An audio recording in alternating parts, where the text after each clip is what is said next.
So in the last class, we started with special gates. XOR gate और XNOR gate भी हमने कर लिया था. कुछ स्पेशल प्रॉपर्टीज भी हमने देखी, जैसे कि XOR और XNOR दोनों में ही आउटपुट को आप किसी भी एक इनपुट के साथ एक्सचेंज कर सकते हैं. ठीक है, ओके. सो ऐसी ही एक और स्पेशल प्रॉपर्टी को अंडरस्टैंड करने के लिए नेक्स्ट एक डिस्कशन मैं आपको करवा रहा हूं.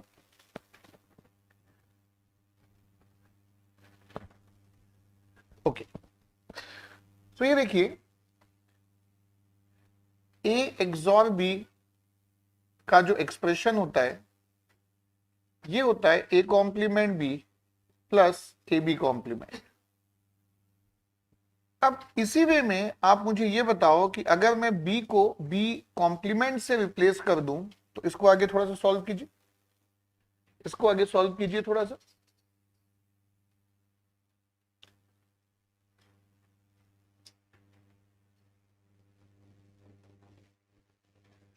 इसको आगे सॉल्व कीजिए.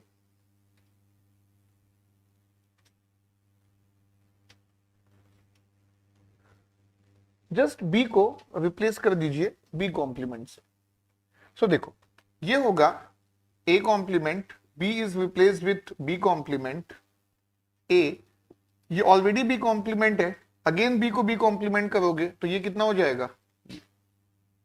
तो ये बेसिकली क्या हो गया, ए एक्सनॉर पी. ये बेसिकली क्या हो गया, ए एक्सनॉर पी. अब ये कंक्लूजन इंपॉर्टेंट नहीं है, कंक्लूजन ये इंपॉर्टेंट होगा कि मैं इसको लिख सकता हूं ए एक्सॉर बी का कॉम्प्लीमेंट. लेफ्ट हैंड साइड में क्या था, ए एक्सॉर बी का कॉम्प्लीमेंट. अब इसमें कंक्लूजन क्या है वो मैं यहां पे बता रहा हूं, उसको ध्यान से देखिए. जैसे देखो, A XOR B is equal to A XOR B. A XOR B is equal to A XOR B. A XOR B is equal to A XOR B. Conclusion क्या है, देखो यहां पे क्या हुआ, ये देखिए, किसी भी एक इनपुट को अगर आप कॉम्प्लीमेंट करोगे, स्टेटमेंट को ध्यान से सुनेंगे, किसी भी एक इनपुट को अगर आप कॉम्प्लीमेंट करोगे तो ये होल कॉम्प्लीमेंट के इक्विवेलेंट हो जाता है. ये होल कॉम्प्लीमेंट के इक्विवेलेंट हो जाता है. तो ये बी की जगह ए भी हो सकता था. ऐसे कोई भी एक इनपुट को अगर आप कॉम्प्लीमेंट करोगे तो ये होल कॉम्प्लीमेंट में कन्वर्ट हो जाता है. तो अगर एक्सॉर के किसी एक इनपुट में कॉम्प्लीमेंट है तो उसको रिप्लेस करके आप होल कॉम्प्लीमेंट भी उसको लिख सकते हो.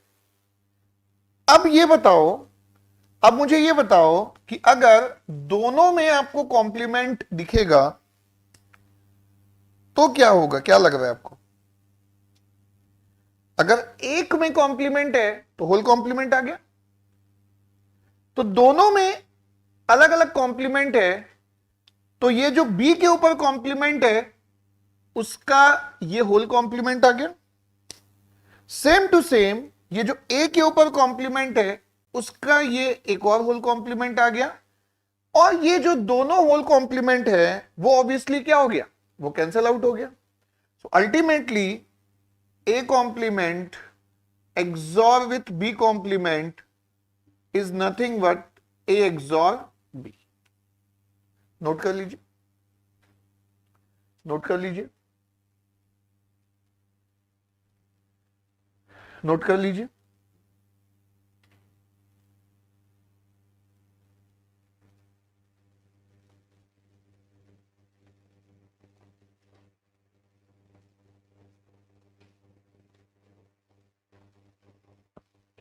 इसी को हम सिंबल से भी लिख सकते हैं. अगर मैं इसको सिंबल से लिखने की कोशिश करूं तो ये देखिए, ये एक एक्सॉर गेट है, ये एक और एक्सॉर गेट है. देखिए, ये ए में कॉम्प्लीमेंट नहीं है लेकिन ये बी पे कॉम्प्लीमेंट।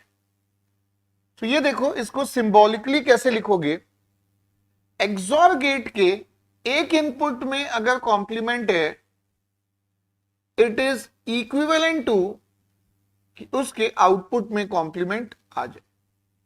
एक्सॉर गेट के एक इनपुट में कॉम्प्लीमेंट है, मींस इसको मैं लिख भी देता हूं, it is A XOR with B complement and this is what, ये जो आउटपुट में बबल होता है ये होल कॉम्प्लीमेंट को रिप्रेजेंट करता है। तो ये है ए एक्सॉर बी का होल कॉम्प्लीमेंट एंड डेफिनेटली ये आपका इक्विवेलेंट, ये आपका equivalent.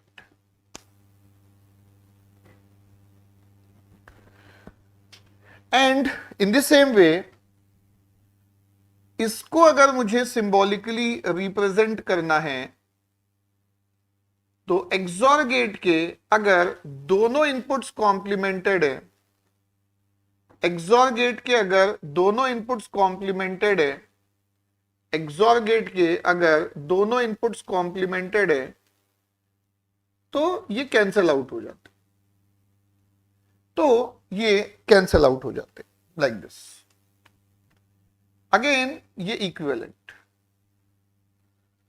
Again this is equivalent. So this is A complement XOR with B complement, A XOR with B.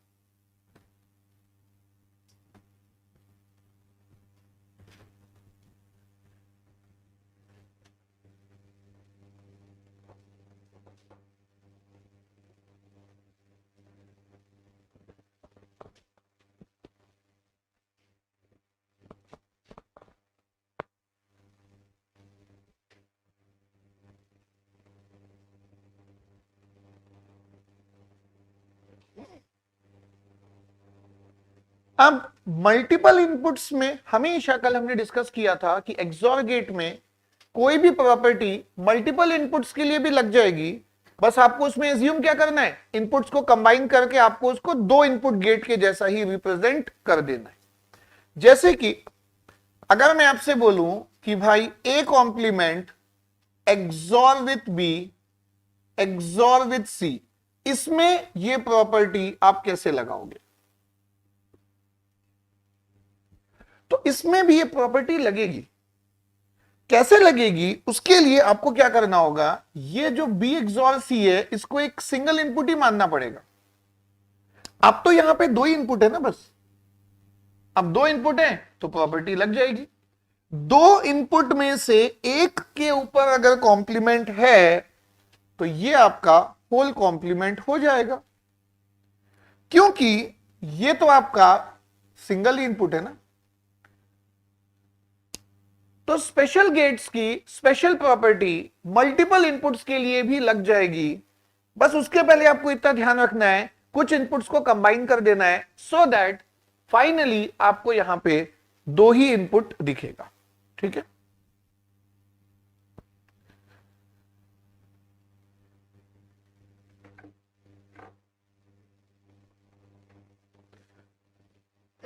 Okay. सो कुछ क्वेश्चंस पे चलते हैं आगे। तो let us open workbook. Workbook open कर लीजिए।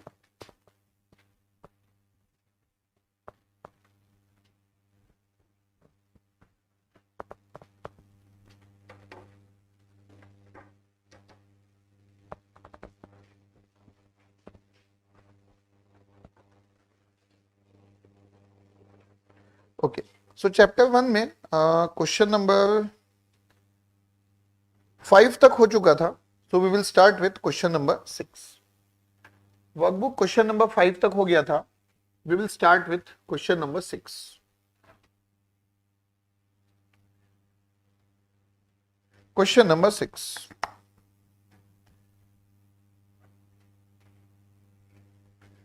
सो यहां पे ये एक्सॉर गेट, यहां पे ये XNOR gate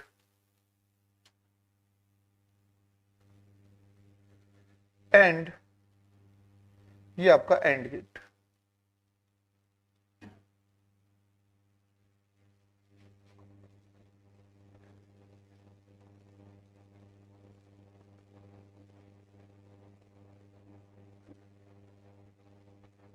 So this input is A, this input is B, और ये B को जो है वो यहां से भी कनेक्ट कर दिया गया है, and this input is C, and C को अगेन यहां से भी कनेक्ट कर दिया। सो क्वेश्चन में पूछा है कि ये जो x इज इक्वल टू 1 है, आउटपुट को 1 लाने के लिए ए बी सी की वैल्यू क्या होनी चाहिए। तो पहला सबसे आसान मेथड तो ये है कि ऑप्शंस दिए हैं, ऑप्शंस को एक एक करके ट्राई करो, चेक करो कि कौन से ऑप्शन में 1 मिलता है, that is the correct answer.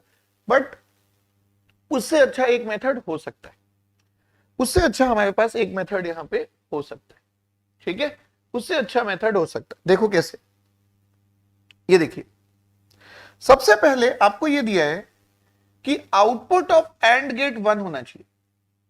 सबसे पहले आपको यह दिया है कि आउटपुट ऑफ एंड गेट क्या होना चाहिए, 1 होना चाहिए।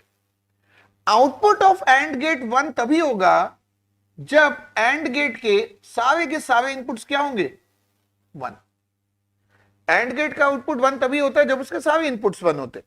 इसका मतलब ये देखो, ये C की वैल्यू आ गई 1, C इज इक्वल टू 1 आ गया। एंड गेट के सारे इनपुट 1 होने चाहिए, मतलब C भी 1 होना चाहिए, C 1 हो गया। अब देखो, ये एक्सनॉर गेट का आउटपुट भी 1 होना चाहिए। एक्सनॉर गेट का आउटपुट 1 कब होता है, इक्वल इनपुट्स के लिए कि इनइक्वल इनपुट्स के लिए, इक्वल इनपुट्स के लिए। तो भाई एक्सॉर गेट का आउटपुट 1 है, मतलब इसके दोनों इनपुट्स इक्वल है। अगर ये दोनों इक्वल हैं तो ये B की वैल्यू भी कितनी हो गई, 1। तो C की वैल्यू 1 थी, B की वैल्यू भी 1 हो गई। So this B is also equal to 1. अब ये एंड गेट का तीसरा इनपुट भी 1 होना चाहिए, मतलब एक्सॉर का आउटपुट 1 होना चाहिए। एक्सॉर का आउटपुट 1 किसके लिए होता है, इनइक्वल के लिए कि इक्वल के लिए, इनइक्वल के लिए। तो एक्सॉर के दोनों इनपुट्स इनइक्वल होने चाहिए, इनइक्वल होने चाहिए, मतलब B अगर 1 है तो A कितना होना चाहिए, 0। तो answer is A should be equal to 0, B should be equal to 1 and C should be equal to 1. A 0, B is equal to 1 and C is equal to 1. So this is the solution for question number 6. Okay. Question number 7 एक बार try कीजिए, match the following. Question number 7 एक बार try कीजिए, match the following.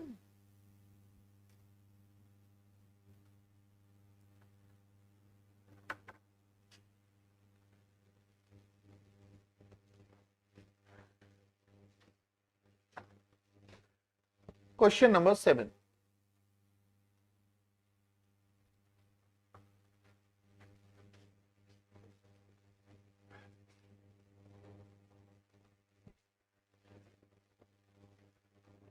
Okay, question 7 में ये जो first दिया हुआ है P, ये जो P है actually it is A plus B का होल कॉम्प्लीमेंट।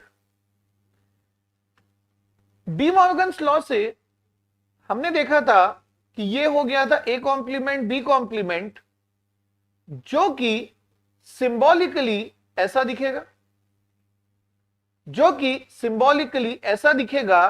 तो ये जो P है ये कनेक्टेड है किससे, 4 के साथ। P is connected to 4, तो P will be associated with 4, P will be associated with 4। चलो नेक्स्ट देखो, Q is equal to A dot B का whole complement, A dot B का whole complement, which is equal to A complement plus B complement, which is equal to A complement plus B complement, which is equal to A complement plus B complement. Symbolically it is equivalent to 2. P is connected to 4, Q is connected to 2. Next, ये जो आपका third है, ये जो आपका third point है, ये है एक्सनॉर गेट जिसका एक इनपुट कॉम्प्लीमेंटेड है, ध्यान से देखिए, ये देखो, एक्सनॉर गेट जिसका एक इनपुट कॉम्प्लीमेंटेड है, ऐसा एक्सनॉर गेट, ये मैं थर्ड की बात कर रहा हूं, 3, एक्सनॉर गेट जिसका एक इनपुट कॉम्प्लीमेंटेड है। एक्सॉर एक्सनॉर दोनों के लिए प्रॉपर्टी होगी एक इनपुट कॉम्प्लीमेंट मतलब किसके इक्वल हो जाएगा, होल कॉम्प्लीमेंट के इक्वल। इसको आप लिख सकते हो this is equal to A XNOR B का complement. And what is A XNOR B का complement, A XOR B. So A XOR B अगर आप देखोगे तो लेफ्ट हैंड साइड में आर से मैच होता हुआ दिखेगा, ए एक्सॉर बी ये आपका आर से मैच होता हुआ दिख रहा है। तो 3 जो है वो आर से मैच हो जाएगा। एंड लास्ट में ये जो 1 है, लास्ट में ये जो 1 है, it is an XOR gate with 1 inputs bubbled, 1 inputs bubbled like this. तो ये हो गया A XOR B whole complement. ये किसके इक्वल आ जाएगा, एक्सनॉर गेट के इक्वल। और एक्सनॉर गेट कौन सा है लेफ्ट हैंड साइड में, एस, ये आपका एक्सनॉर गेट एस। सो ये आपका मैच हो गया, P is connected with 4, Q is connected with 2, R is connected with 3, S is connected with 1. ठीक है? So option D for Delhi, D for Delhi is the correct option. हो गया? Okay, चलिए question number next is question number 8, read कर लो, read question number 8।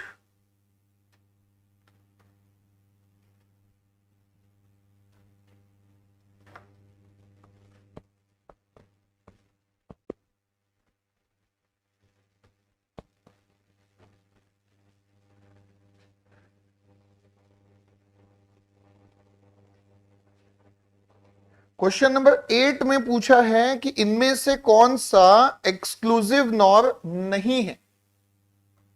Question 8 में पूछा है which of the following is not equal to x nor.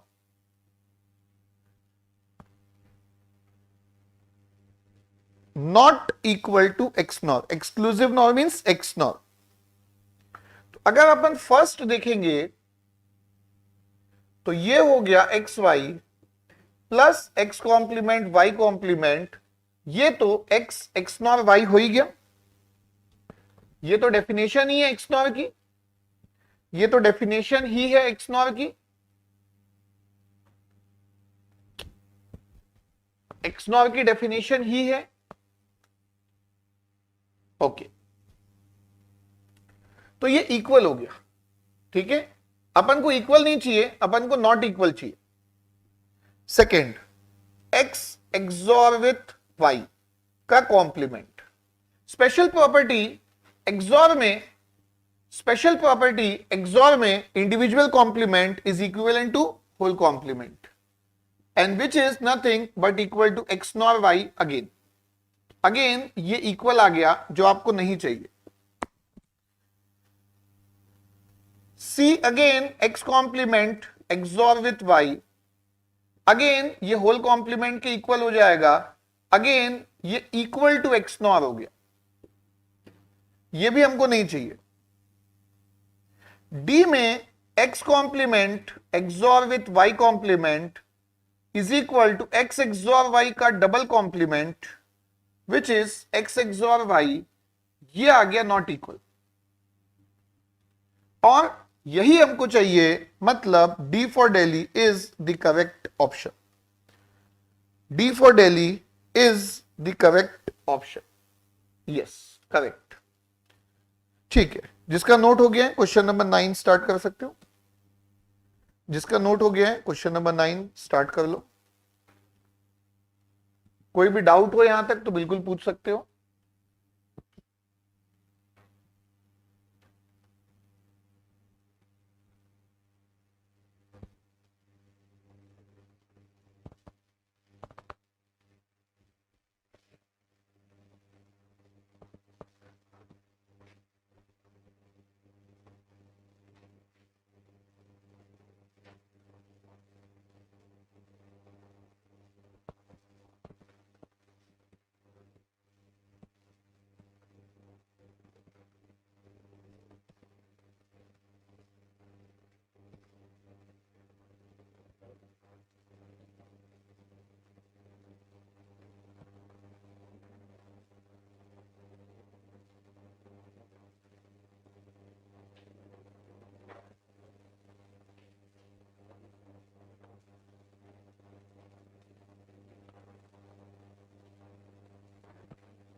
Question number 9 जो है एक स्पेशल क्वेश्चन है, एकदम ध्यान से बनाइएगा, एक अच्छा डिस्कशन होगा क्वेश्चन नंबर 9 में। एक बहुत ही स्पेशल क्वेश्चन है।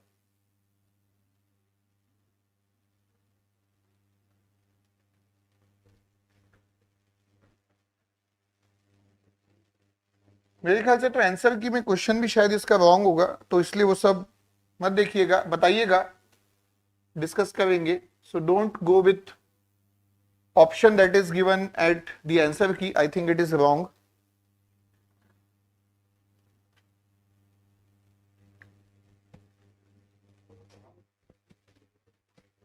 ऑप्शंस भी मैं लिख ले रहा हूं जब तक कि आप सॉल्व कीजिए।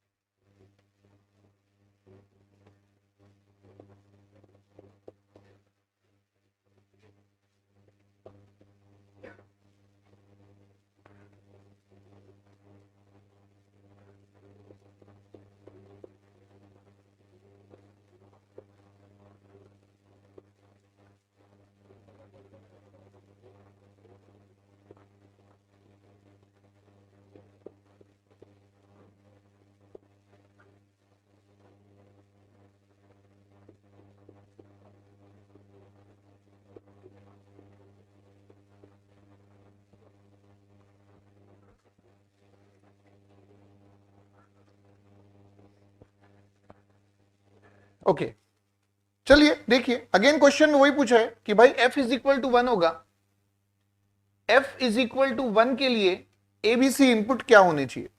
तो यहां पे आप उसको पिछले क्वेश्चन में जैसे हमने बैक ट्रेस किया था वैसे नहीं कर पाओगे, आपको ऑप्शन ही ट्राई कर सकते हो या तो कुछ और सोचना पड़ेगा। ठीक है, देखो एक बार सुन लो ना, फिर मेरा डिस्कशन हो जाएगा, मिस हो जाएगा तो फिर ये इंपॉर्टेंट है।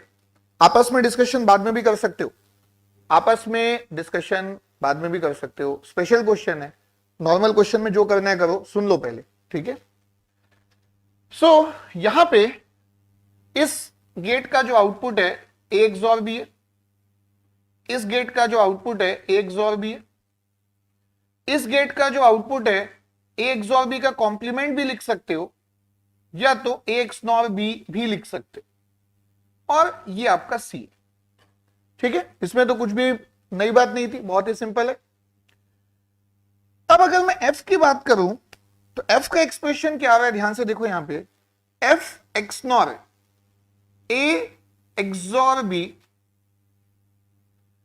XNOR ए XOR बी का complement XNOR with C.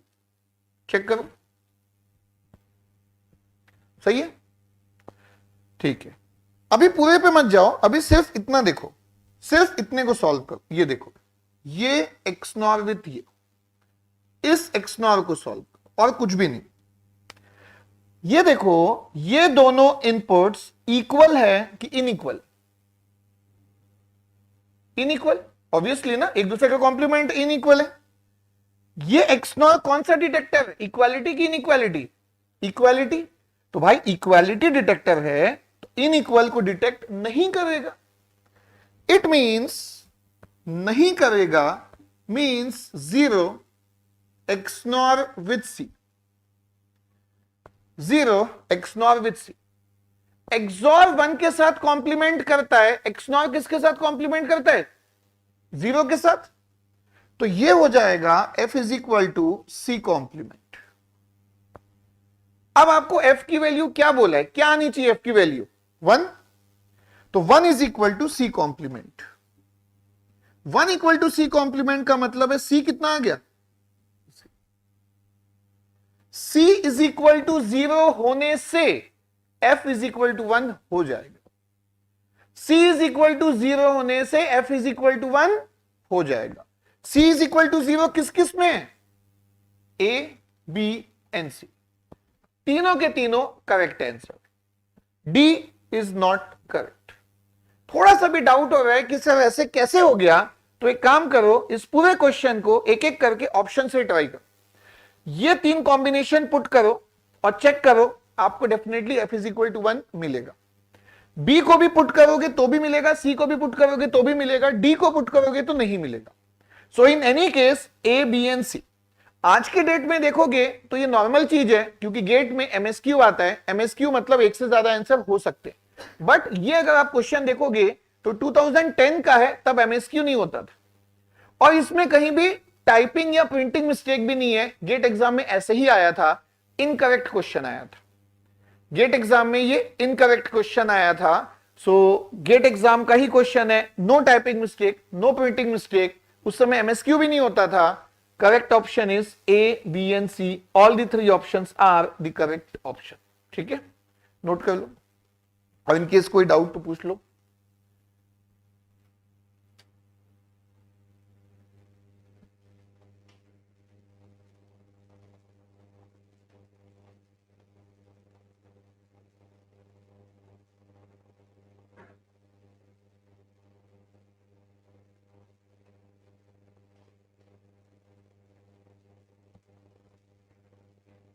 Okay, तो नोट कर लीजिए, इनकेस कहीं भी किसी पॉइंट पे डाउट हो रहा है तो पूछ लीजिए।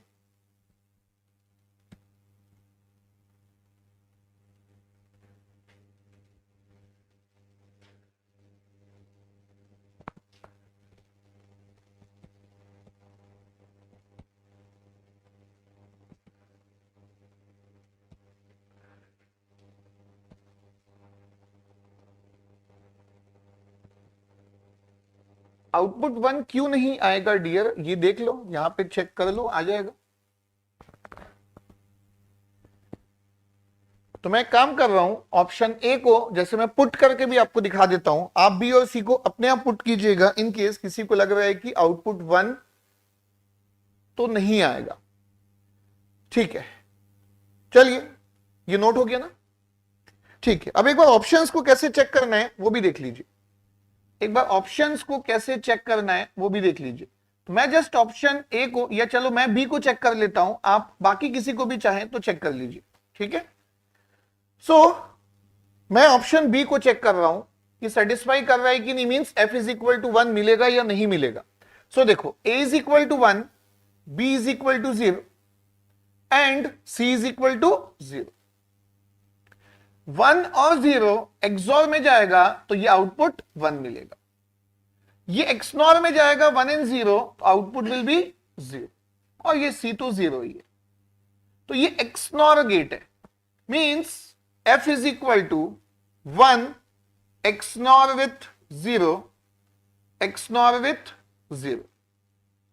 अब इसको 1 बाय 1 सॉल्व कर लो, या आप ऐसा भी कर सकते हो कि टोटल ऑड इनपुट से, देखो टोटल ऑड इनपुट से ना 3 इनपुट, मतलब ये कौन सा डिटेक्टर है, odd number of ones detector.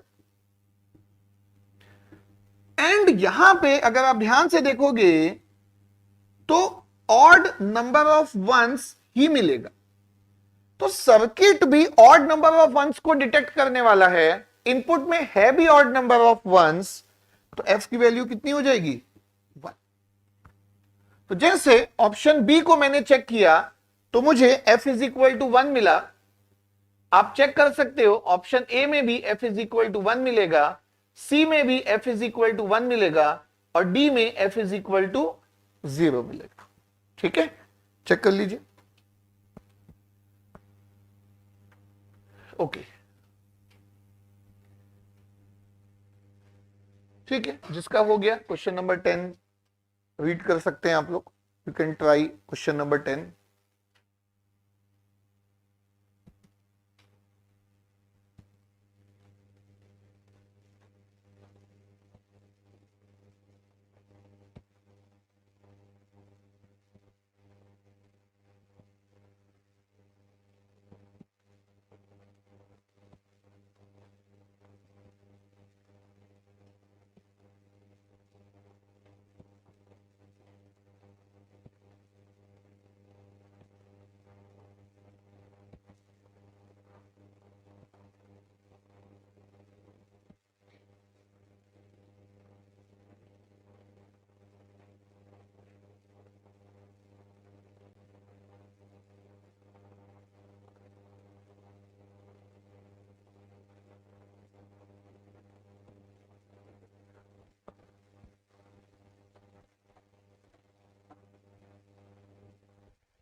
Question number 10।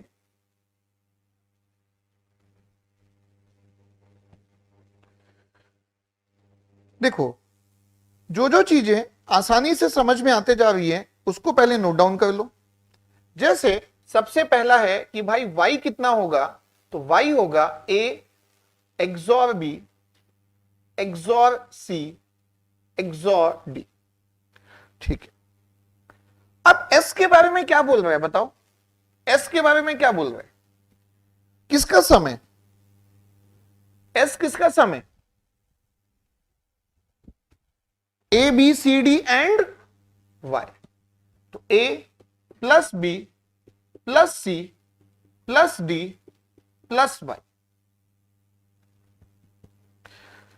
Options में किसके बारे में इंफॉर्मेशन पूछा है, s के बारे में, कि भाई s क्या होगा, इवन होगा कि ऑड होगा। ऑप्शन सी में बोल रहा है अगर ए बी सी डी का सम इवन है तो s इज इक्वल टू 1 होगा। ऑप्शन डी बोल रहा है ए बी सी डी का सम अगर ऑड है तो s इक्वल टू 1 होगा। मतलब कंडीशनल भी हो सकता है, कुल मिला के s की बात कर रहे हैं। ठीक है, अच्छा एक बात बताओ, प्लीज सी हियर, देखो 1 प्लस 1 कितना होता है ये बताओ, 1 प्लस 1 कितना होता है ये बताओ, 1 प्लस 1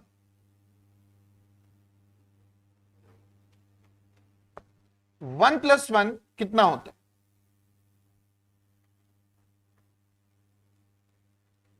क्या क्या हो सकता है ये बताओ। 1 प्लस 1 पहली चीज की 1 हो सकता है, और क्या हो सकता है,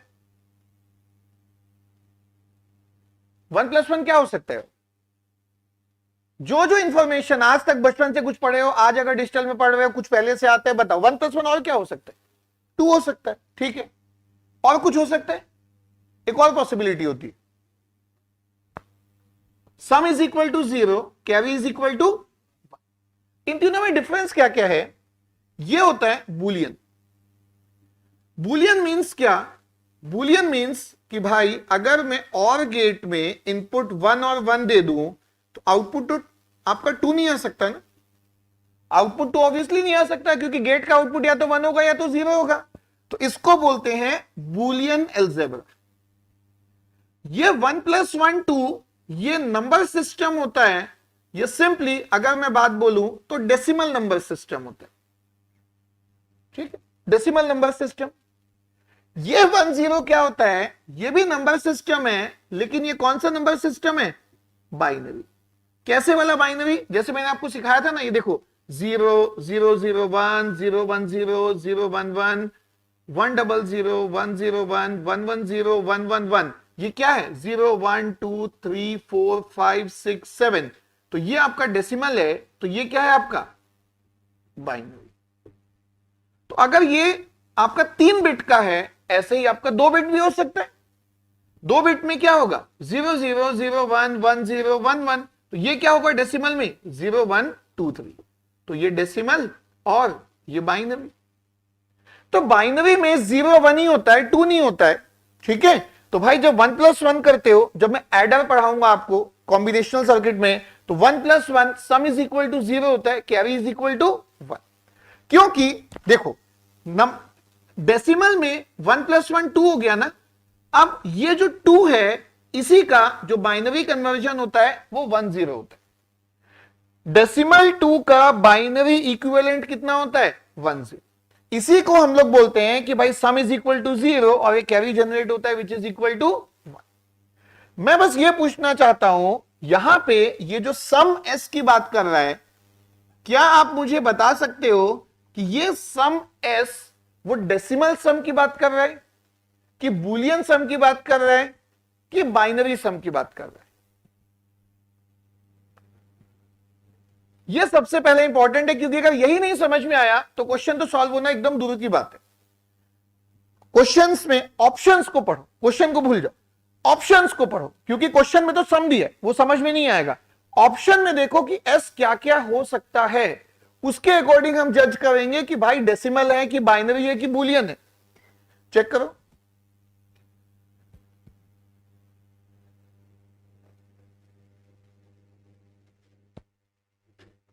बताओ, किसी को भी कुछ समझ में आ रहा है तो बताओ। डेसिमल, बाइनरी की बुलियन, कौन सा सम है एस? हाँ, डेसिमल। क्यों, क्या सोच के? Exactly, perfect, odd even. भाई ऑड और इवन डेसिमल में ही होता है। ऑड और इवन बुलियन में कभी नहीं सुने हम लोग, ना कभी डिस्कस करते हैं, ना बाइनरी में होता है। तो डेफिनेटली एस जो है वो डेसिमल सम की बात कर रहे हैं। इसका मतलब फॉर एग्जाम्पल अगर ये 1 प्लस 0 प्लस 1 प्लस 0 प्लस 1 अगर हो गया तो ये आपका 3 ही होगा। आप इसको बाइनरी और बुलियन वाला 1 नहीं लिखोगे। ठीक है, अब एक बार क्वेश्चन को दोबारा रीड करो और एक बार ट्राई करो। तो पहली चीज हमको समझ में आ गई कि ये जो डेसिमल दिया है, ये जो सम दिया है ये डेसिमल सम है, ये बाइनरी या बुलियन सम नहीं। एक बार क्वेश्चन को दोबारा रीड करो।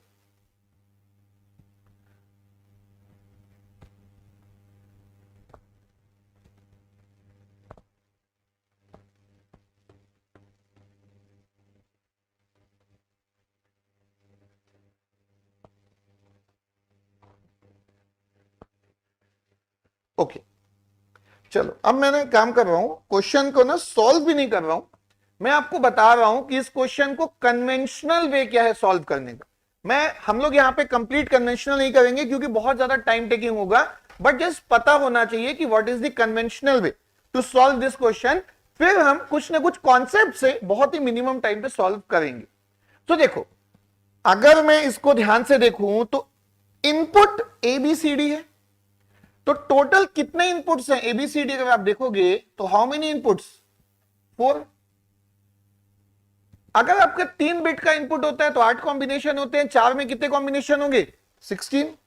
तो सबसे पहले तो आप ये करोगे कि ये कॉम्बिनेशन 0 हो गया, फिर ये combination 1, combination 2, combination 3, combination 4, combination 5, 6, 7, 8, 9, 10, 11, 12, 13, 14, 15। या चलो ठीक है, थोड़ा सा टाइम लगेगा, सॉल्व भी कर ही लेंगे। ठीक है, देखो अब सबसे पहले आप निकालोगे y। अब y किसके इक्वल है? y is equal to a XOR b XOR c XOR d। ठीक है, a XOR b XOR c XOR d। इसको निकालने का सबसे आसान मेथड क्या है? Odd number of ones detector. XOR gate है, जहां पे ऑड नंबर ऑफ 1 होंगे आउटपुट 1 आएगा, ऑड नंबर ऑफ 1 नहीं होंगे आउटपुट 1 नहीं आएगा तो 0 आएगा। एक बार देखो यहां पे स्पीड में ही हो जाएगा। देखो ऑड नहीं है 0, एक ही 1 है ऑड 1, ये भी ऑड नंबर ऑफ 1, ये इवन हो गया 0, odd is 1, even 0, even 0, odd 1, ये भी odd number, even number, even number, odd number, even number, odd number, odd number, even number. यहां तक आया क्या समझ में? वाई कॉलम आ गया, एक्सॉर गेट ही निकालना है, कुछ भी नहीं किया हमने, ऑड नंबर ऑफ वंस को चेक किया। अब आप ये निकाल लो, sum S is equal to A plus B plus C plus D plus Y. और ये सम कौन सा है? डेसिमल सम है, मतलब 1 + 1 को 2 लिखेंगे, और अगर 1 + 1 + 1 हुआ तो उसको 3 लिखोगे। लिखो, फिल करो कॉलम।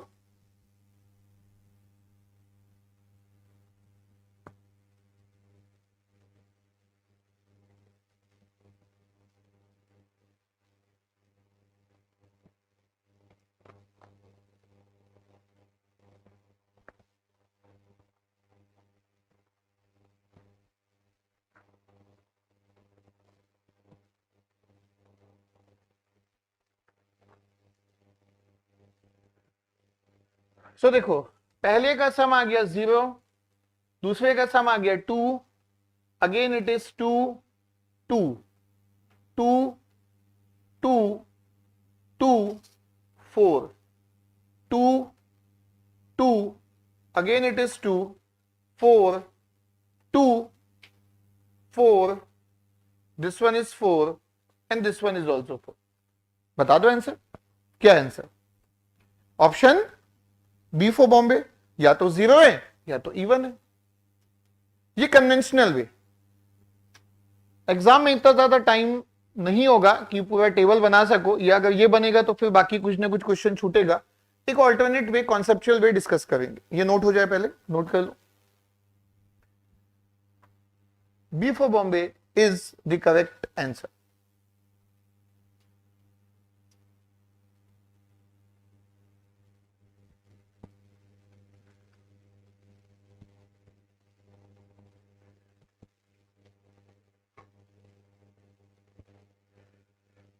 अच्छा, अब इसके सॉल्यूशन को, कॉन्सेप्चुअल सॉल्यूशन जो है, इसको मैं दो पार्ट में डिवाइड करूंगा. If sum of A B C and D is, if sum of A B C and D is even, this is the first part. And the second part is if sum of A, B, C and D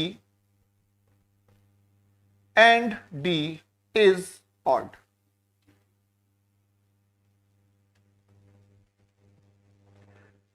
देखो, इसका सम even है, इसका मतलब क्या होगा? सम even तभी होगा जब इवन नंबर ऑफ वंस होंगे. एग्रीड? सम इवन है मतलब इवन नंबर ऑफ वंस है. भाई सम इवन तभी आता है ना जब इवन नंबर ऑफ वंस होंगे. दिखिए यहां से तो समझ में आ गया. और सम ऑड है मतलब यहां पे कितने हैं? Odd number of ones. तो sum is even, it means number of ones is also even. And sum is odd means number of ones in, number of ones is odd. Number of ones is odd. अच्छा, अब ये बताओ कि ये जो है A XOR B XOR C XOR D, अगर इसमें इवन नंबर ऑफ वंस है, अगर इसमें इवन नंबर ऑफ वंस है तो ये कितना आएगा बताओ? A XOR B XOR C XOR D कितना आएगा? 1 की 0? 0. भाई इवन को डिटेक्ट नहीं करता है. XOR किसको डिटेक्ट करता है? ऑड को डिटेक्ट करता है. ओके, यहां पे कितना आएगा बताओ? A XOR B XOR C XOR D कितना आएगा? 1. अब देखो, ये जो सम S है, A plus B plus C plus D और प्लस Y, यहां पे भी sum is equal to A plus B plus C plus D plus Y.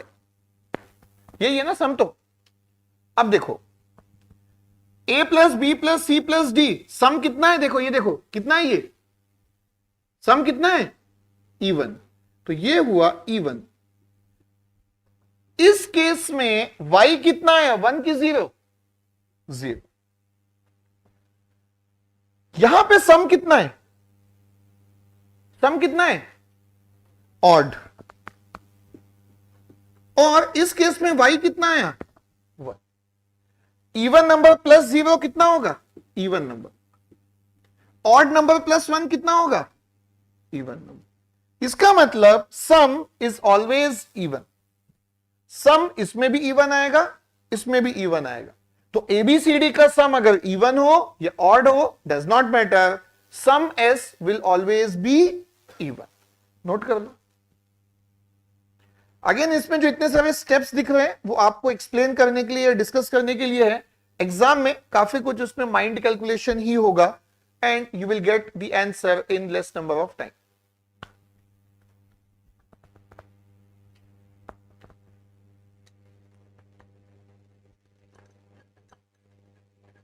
Note कर लीजिए।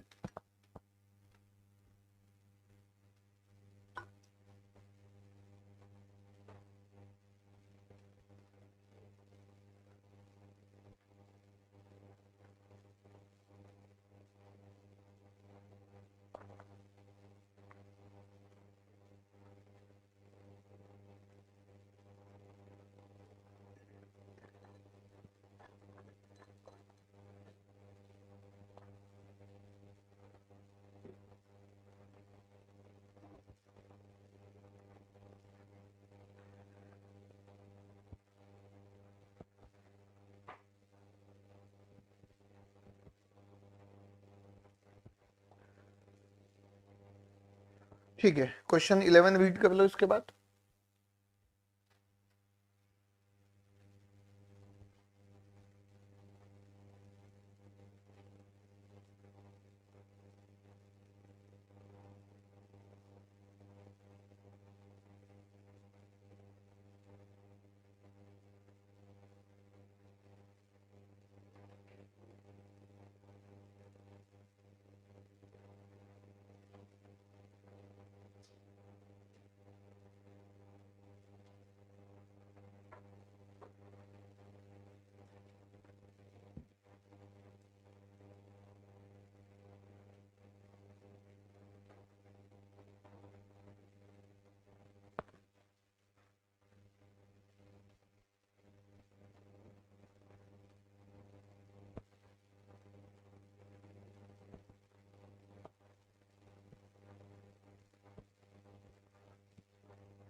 क्वेश्चन नंबर 11,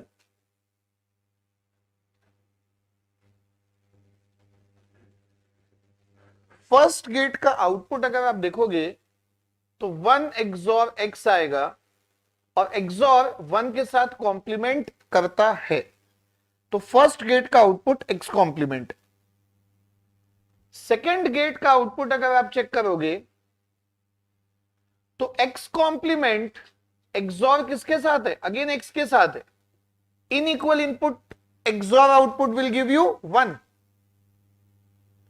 अब थर्ड का आउटपुट अगेन वही आएगा जो फर्स्ट का आउटपुट था, क्योंकि इनपुट सेम है। फोर्थ का आउटपुट अगेन वही आएगा जो कि सेकंड का आउटपुट था। मतलब जो भी ऑड नंबर ऑफ गेट्स होंगे उनका आउटपुट होगा X complement, even number of gate जो भी होंगे उनका आउटपुट होगा 1। सो क्वेश्चन में क्या पूछा है, कितने गेट हैं, 20। 20th एक्सॉर गेट का जो आउटपुट होगा वो होगा 1।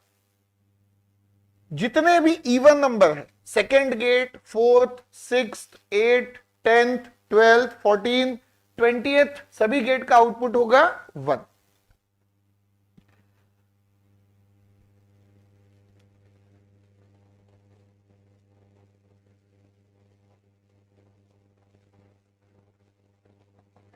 ओके, नोट कर लीजिए और क्वेश्चन नंबर 12 एक बार ट्राई कर सकते हो।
क्वेश्चन नंबर 12 में दिया है, late x1 XOR with x2 XOR with x3 XOR with X4 is equal to 0.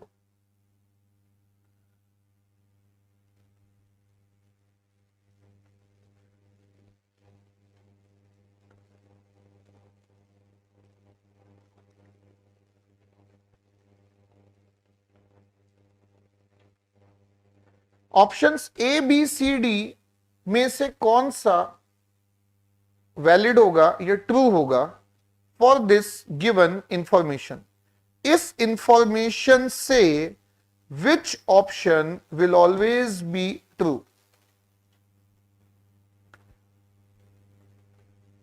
देखो, सबसे पहले ये बताओ कि आंसर एग्जैक्टली छोड़ दो, चारों ऑप्शन को अगर मैं देखूंगा और इस इंफॉर्मेशन को देखूंगा, कौन सा एक ऑप्शन है जो मुझे मिलता जुलता दिख रहा है? आई एम नॉट सेइंग कि सही है कि गलत है, हो सकता है ऐसा कौन सा ऑप्शन लग रहा है आपको कि होगा ए बी सी डी में?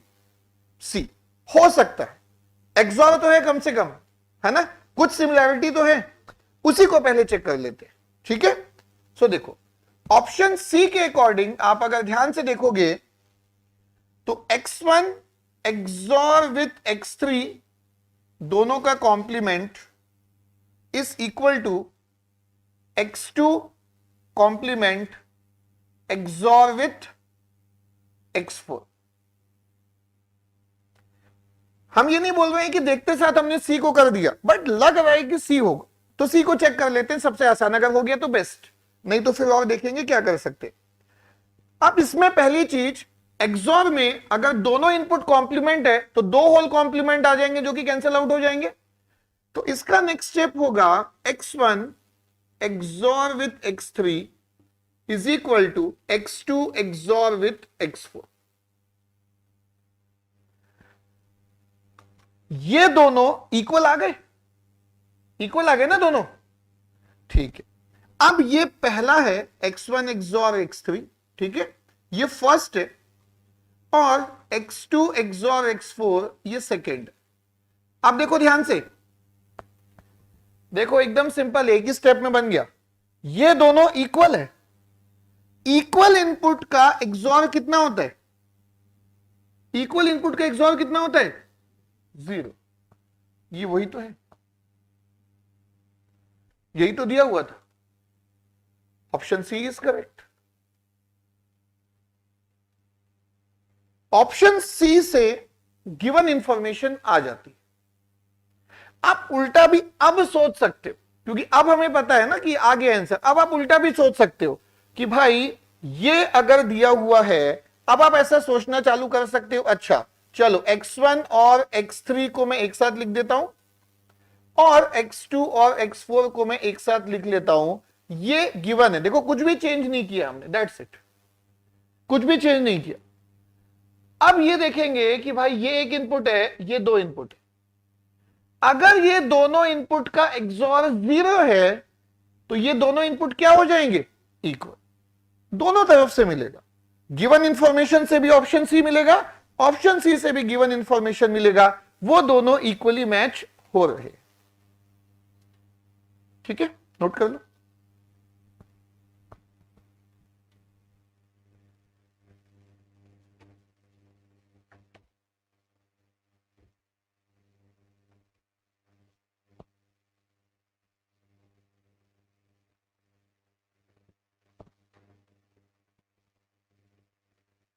नेक्स्ट क्वेश्चन 13 अभी रीड नहीं करेंगे,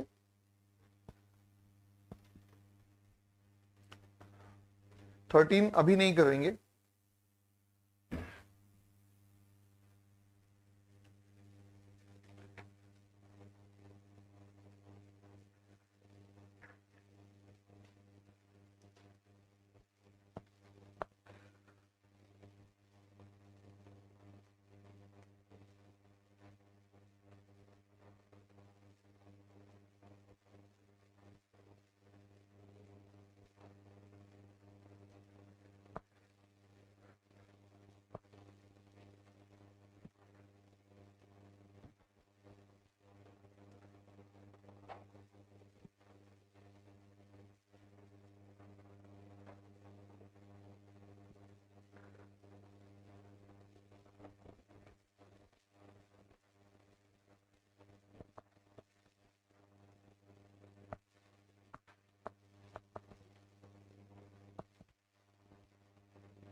ओके, नेक्स्ट टॉपिक लिखेंगे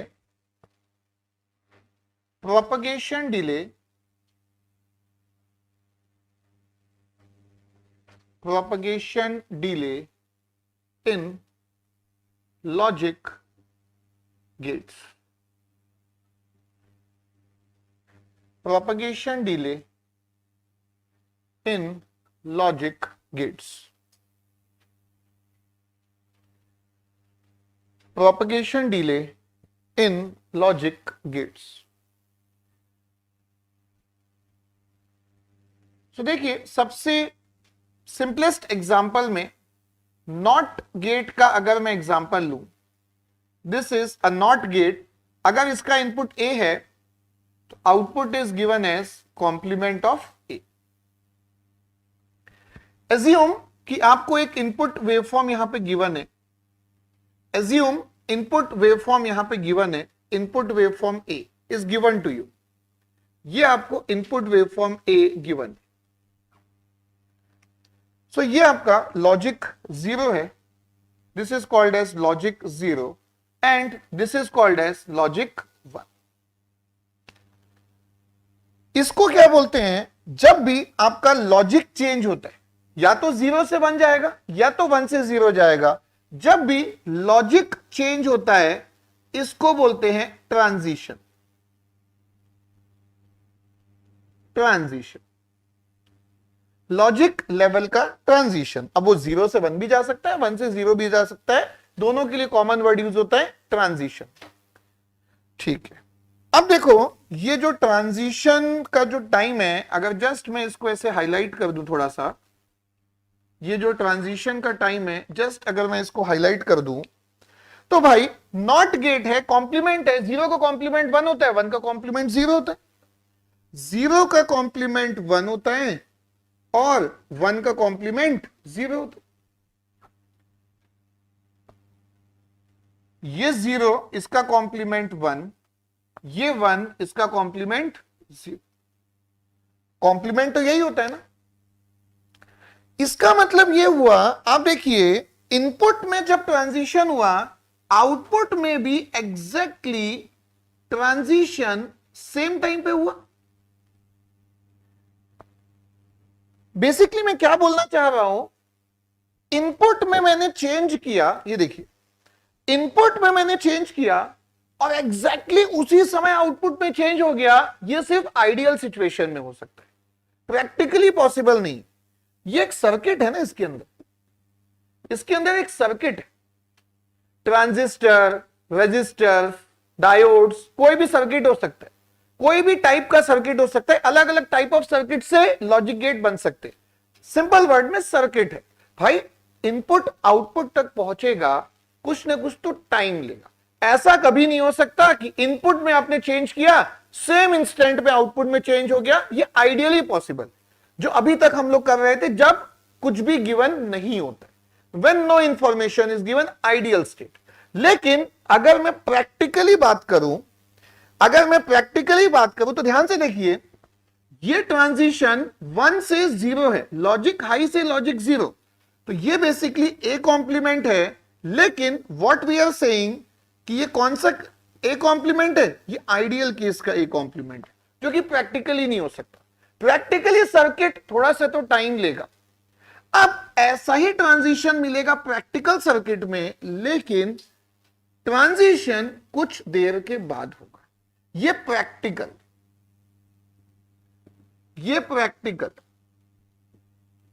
ए कॉम्प्लीमेंट, दोनों ही ए कॉम्प्लीमेंट है।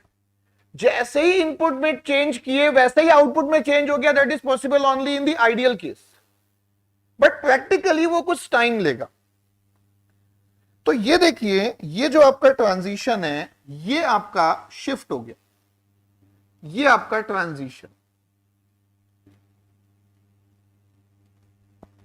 एंड जितना ये चेंज होता है, ये जो इनपुट के ट्रांजिशन और आउटपुट के ट्रांजिशन के बीच का जो टाइम होता है, इसी को हम बोलते हैं propagation delay.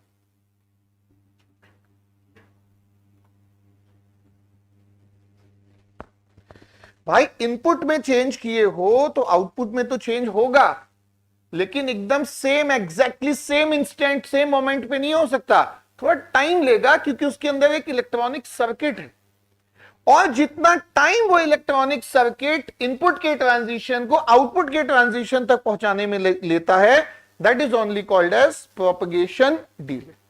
That is only called as propagation delay. तो आउटपुट में ट्रांजिशन आइडियल केस के जैसा ही होगा, बस वो थोड़ी देर के बाद होगा, और वो जितनी देर के बाद होगा उसी को बोलते हैं propagation delay. That is only called as propagation delay.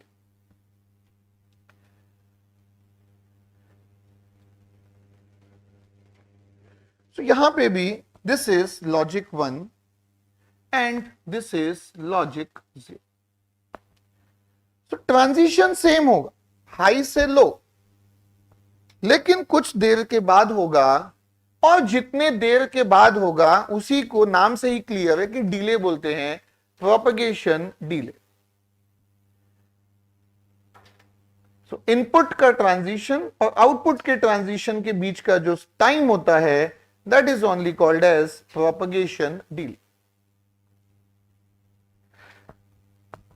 अब जैसे कि मैं अब बात करता हूं बफर गेट की, अब मैं बात करता हूं बफर गेट की, ठीक है। So let's say input is A, output is again equal to y is equal to A. अब यहां पे भी अगर मैं वेवफॉर्म ए का एक एग्जांपल लेता हूं, लाइक दिस, वेवफॉर्म ए का एक एग्जांपल लेता हूं, सो this is logic 0, this is logic 1, and this is again a transition from logic low to logic high. अब अगेन अगर मैं ए कॉम्प्लीमेंट की बात करूं तो दो टाइप के केस होंगे, एक होगा आइडियल और एक होगा प्रैक्टिकल।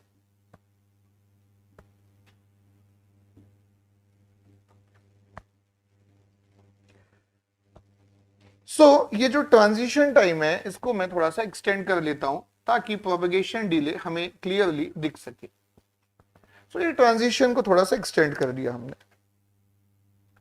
अब अगर कोई भी डिले नहीं है और यहां पे लॉजिक में भी चेंज नहीं है क्योंकि ये तो बफर गेट है, लॉजिक में भी चेंज नहीं है क्योंकि ये तो बफर गेट है, लॉजिक में भी चेंज नहीं है क्योंकि ये बफर गेट है, तो ये तो दोनों का ट्रांजिशन सेम इंस्टेंट पे आ गया, और ऑब्वियसली आना ही था सेम वेवफॉर्म, क्योंकि बफर है, कोई भी लॉजिक में चेंज नहीं होगा, और क्योंकि आइडियल केस है तो कोई डिले भी नहीं होगा। लेकिन अगर मैं प्रैक्टिकल केस की बात करूं, क्योंकि एक इलेक्ट्रॉनिक सर्किट है उसके अंदर, because there is a electronic circuit, same transition will occur, लेकिन कुछ डिले के बाद, and this delay या this time gap is called propagation delay. This time gap is called propagation delay. This time gap is called propagation delay.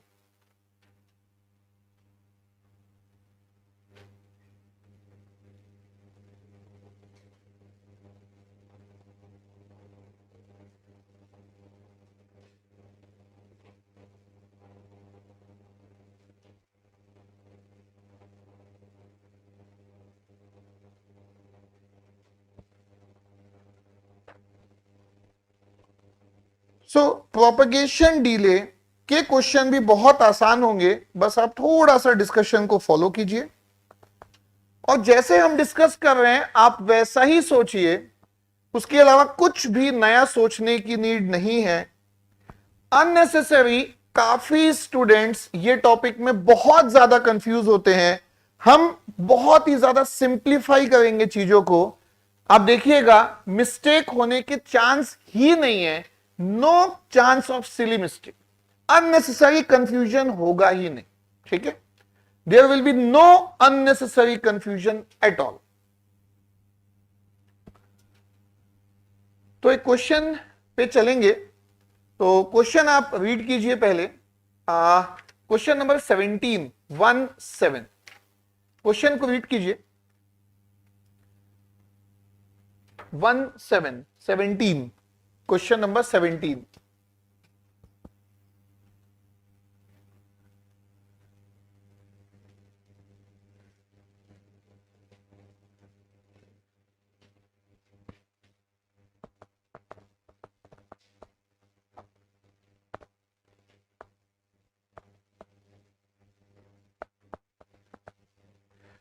Okay एक बहुत ही छोटा सा grammatical typing mistake है, कुछ मेजर भी नहीं है। तो देखो थर्ड लाइन में यूनिट टाइम लिख दिया है वहां पे, वो बेसिकली यूनिट टाइम नहीं है, अंटिल टाइम है। Until time t is equal to 0, ठीक है। सो ये टाइपिंग मिस्टेक है थोड़ा सा वहां पे, until time t is equal to 0। चलिए बाकी क्वेश्चन में सब कुछ सही है, आप क्वेश्चन को रीड कीजिए।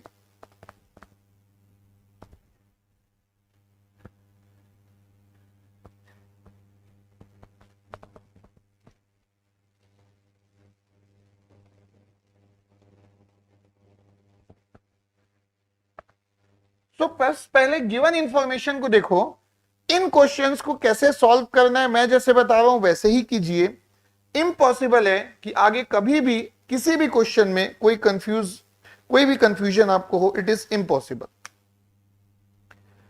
ओके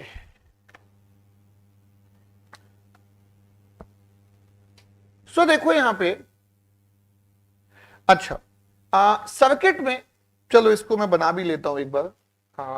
ये एंड गेट है, एंड गेट में बी में इनपुट में नॉट गेट है, और इसके बाद एक्सॉर गेट है, इसके बाद एक्सॉर गेट।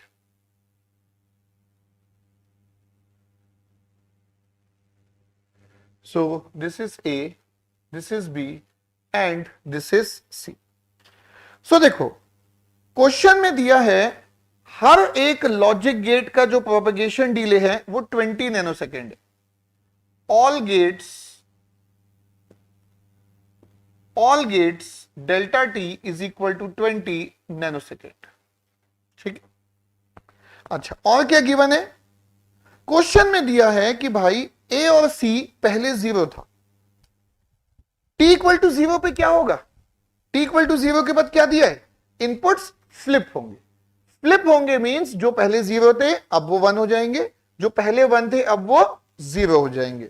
सो देखो ए बी और सी की वेवफॉर्म पहले यहां पे देखो, सबसे पहले ए की waveform, initially A is equal to 0 और फिर टी इज इक्वल टू 0 पे ये फ्लिप होगा। ये देखिए टी इक्वल टू 0 पे ये फ्लिप होगा। जब आप अपने नोट्स में स्टार्ट कर रहे हैं तो नीचे गैप होना चाहिए, क्योंकि बहुत सारी वेवफॉर्म नीचे बनेगी, मीनिंग कि अगर आप बीच में है अपने नोट्स के तो आप उसको नेक्स्ट पेज से ही वेवफॉर्म बनाना स्टार्ट कीजिएगा, नहीं तो दोबारा आपको कट करके नेक्स्ट पेज में करना पड़ेगा। सो टॉप से ही स्टार्ट कीजिएगा। ओके अब देखो ये बी कैसा दिया है, बी ऑपोजिट है, बी इनिशियली 1 था, बी इनिशियली 1 था, ये देखिए इनिशियली 1 था और t इक्वल टू 0 पे फ्लिप होके ये कितना हो जाएगा 0, फ्लिप होके ये 0 हो जाएगा, फ्लिप होके ये 0 हो जाएगा। C किसके जैसा है, A के जैसा, C A के जैसा। ये देखिए पहले 0 था, t इक्वल टू 0 पे फ्लिप होके 1 हो गया।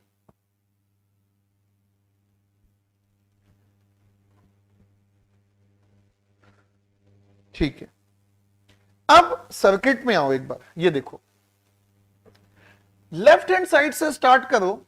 सबसे पहले आपको क्या मिलेगा, B complement, B NOT gate से पास होगा, आपको मिलेगा बी कॉम्प्लीमेंट। अब देखो बेसिकली जो मैं कॉन्सेप्ट बोल रहा हूं जिसमें कि कंफ्यूजन के 0 चांसेस होते हैं, उसमें हमको क्या फॉलो करना है, बी कॉम्प्लीमेंट या किसी भी गेट का आउटपुट आप हमेशा 2 स्टेप में बनाएंगे। पहला, मान लो कि उसमें कोई डिले है ही नहीं, और फिर वो डिले जो है उसमें क्या करना है वो मैं अभी सेकंड स्टेप में बताऊंगा। पहले मान लो कि डिले नहीं है, सो देखो आई मीन टू से ये बी कॉम्प्लीमेंट पहले बना दो और इसके ब्रैकेट में लिख लो we are assuming 0 nanosecond of delay means no delay. तो अगर डिले नहीं है तो बी कॉम्प्लीमेंट कैसे होगा, तो ये देखिए बी कॉम्प्लीमेंट, बी का एग्जैक्टली कॉम्प्लीमेंट होगा कोई भी ट्रांजिशन में डिले भी नहीं होगा। ये देखिए, ये बी कॉम्प्लीमेंट, नो डिले। अच्छा, अब जितना भी डिले दिया हुआ है उतने डिले से वेवफॉर्म को राइट हैंड साइड में शिफ्ट कर दो। नॉट गेट का डिले कितना दिया है? 20 नैनोसेकेंड। 20 नैनोसेकेंड से इसको डिले कर दो। अब देखो, ये बी कॉम्प्लीमेंट, अब actual delay is given as 20 nanosecond. तो डिले को इंटीग्रेट कैसे करोगे, डिले को इंक्लूड कैसे करोगे? बिना डिले का जो आउटपुट है उसको राइट हैंड साइड शिफ्ट कर दो डिले से, जो कि 20 नैनोसेकेंड है। तो यहां पे देखो ध्यान से, यही वेवफॉर्म को सिर्फ मुझे 20 नैनोसेकेंड से शिफ्ट करना, दैट्स इट।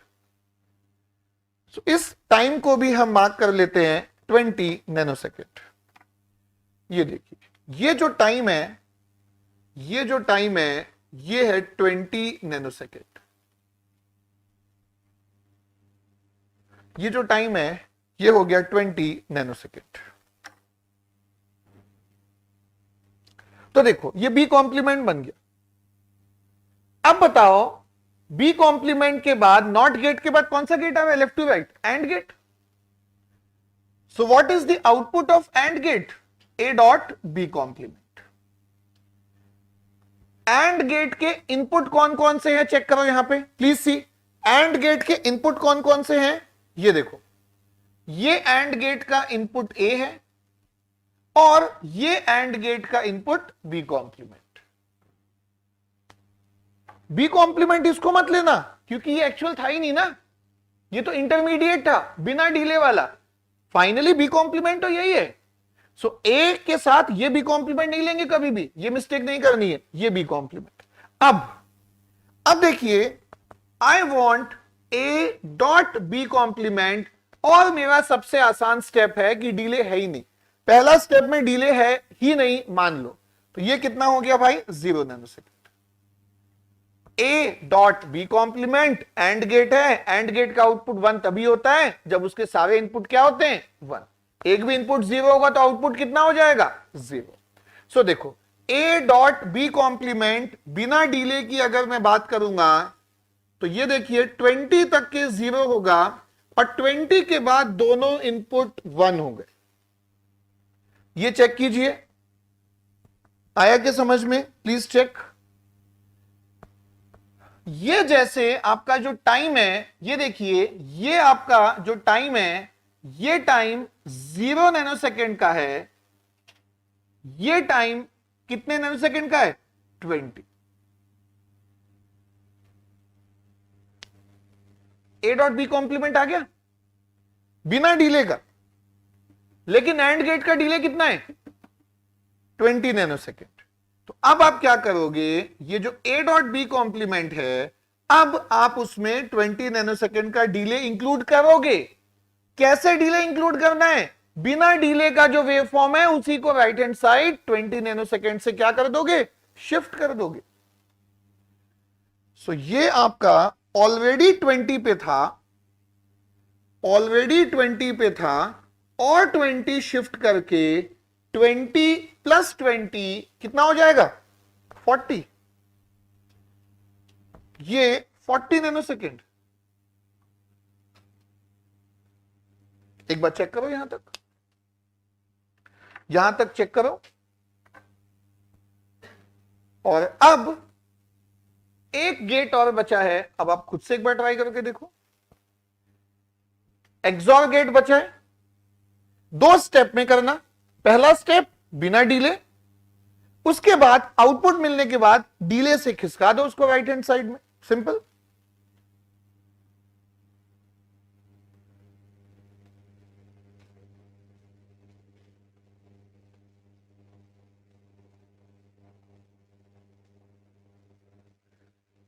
ओके, तो ये देखिए, A dot B complement XOR with C बिना डिले का, विदाउट डिले, बिना डिले का एक्सॉर है ना, अब किस किस का एक्सॉर है यहां पे चेक करो। ए बी कॉम्प्लीमेंट कौन सा लोगे? ये देखो ये वाला, ये है ए बी कॉम्प्लीमेंट। और सी कहां पे है? ये देखो सी।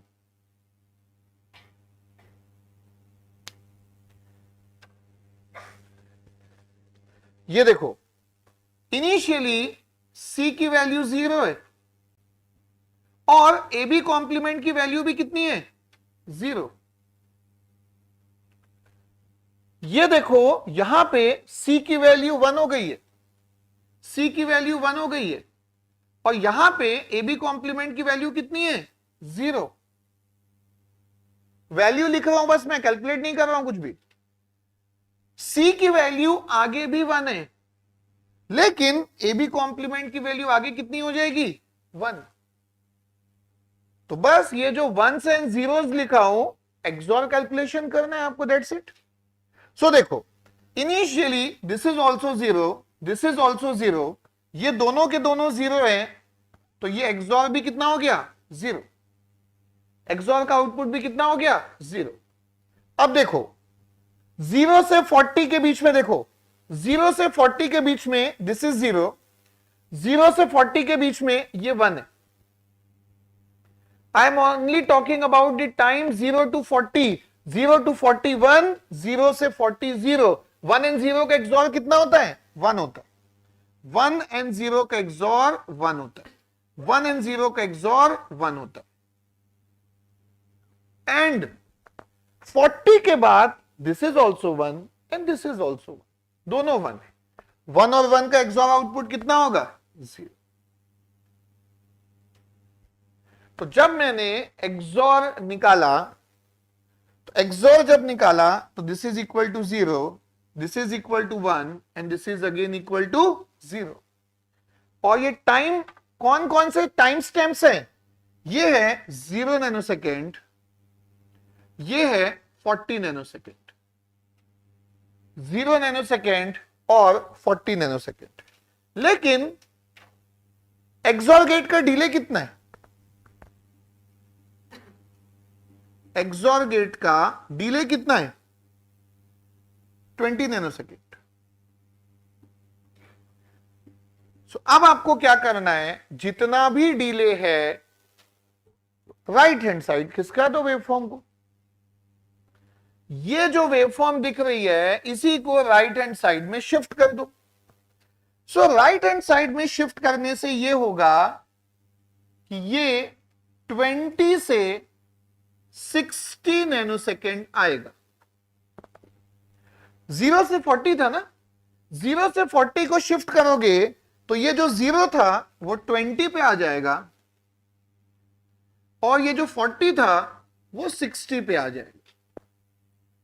क्वेश्चन में क्या पूछा था? स्टेटमेंट चेक करो, पूछा क्या है क्वेश्चन में? क्वेश्चन में क्या पूछा है? हाँ,